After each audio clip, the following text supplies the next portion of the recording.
Simula nga po mga idol nang sabihin ni Anthony Edwards na siya ang magiging number 1 option sa Team USA sa kabila ng napakaraming superstar, marami nga po sa mga fans at analyst ang nagalit. Ika nga'y hindi pa rin nga talaga nawawala ang kayabangan at superstar ego nito maging sa Team USA na siyang rason bakit hindi siya bagay maglaro sa national team. Subalit, sa unang game nga po nito sa exhibition kahapon laban sa Team Canada, pinatunayan at pinanindigan agad ni Anthony Edwards na tama ito sa pagsabi niya noon na siya pa rin ang number 1 option sa kanilang team matapos na itong pangunahan sa opensa. Kung inyong ang napansin, masyado nga pong naging maalat ang simula ng mga starter ng Team USA na sa maaga nilang pag-struggle ng shooting. Ngunit, simula nga po nang pumasok dito si Anthony Edwards, dyan na nga nagsimula ang kanilang paglamang. Kaya malinaw, kailangan talaga ng Team USA na ilagay sa starting lineup si Anthony Edwards sa susunod na laro upang sa ganoon,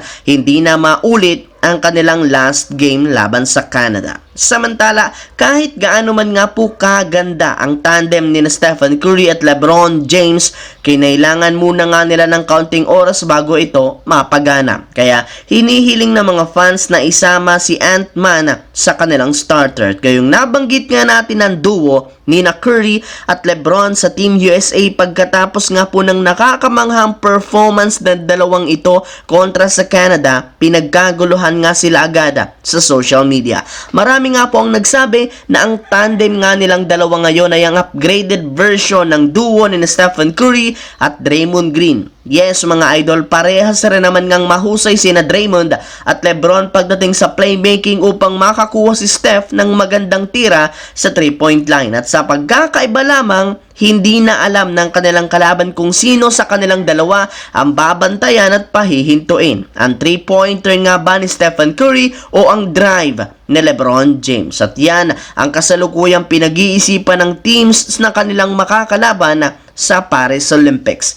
Sa kabilang banda, mismong si Shams na ng The Athletic ang nagbulgar na wala rin naman nga pong ibinigay na tunay na offer ang Los Angeles Lakers sa Chicago Bulls para makuha si DeMar DeRozan. Sa madaling salita, masyado nga talagang nag-iingat ngayon ang front office ng Lakers sa kanilang gagawing move.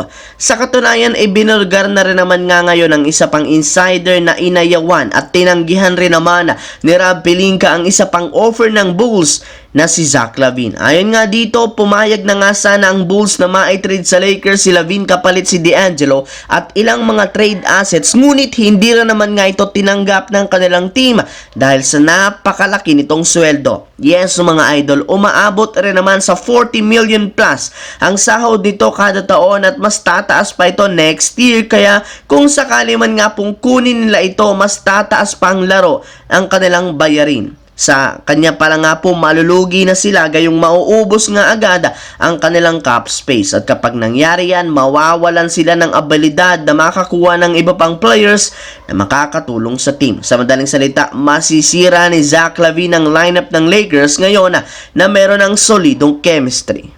So yun lamang mga idol ang ating bagong video na ating pinag-usapan ngayon. Once again, this is your J-Zone TV. Huwag kalimutang mag-like, mag-subscribe, pindutin ang notification bell sa akin channel para lagi kayo maging updated sa mga videos na pinapalabas ko. Isang malaking shoutout sa lahat mga idol. Maraming salamat po.